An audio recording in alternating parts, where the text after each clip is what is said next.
สบายดีมื้อนี้จะมาสาธิตวิธีการขึ้นรถที่ตีนเดียวคันนั้นว่าอย่างสูง2 เมตรบอกว่าสาธิตห้องว่าทดลองเพราะว่าหากเราซื้อมาใหม่ๆเลยเป็นของลิ้นใหม่เนาะซื้อมาใหม่ๆหาก็ถึงประเทศลาว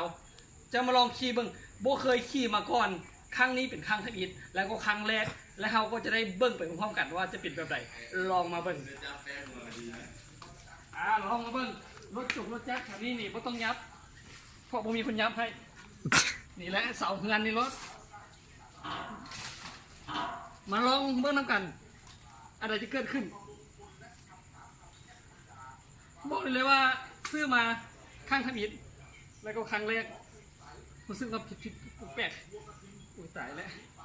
ตรงเดียว1 2 3โอเคโอเคกล้องนำมาเลย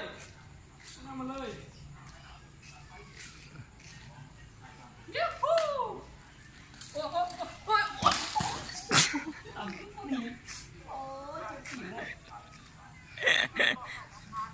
เอาเลยพอแล้ว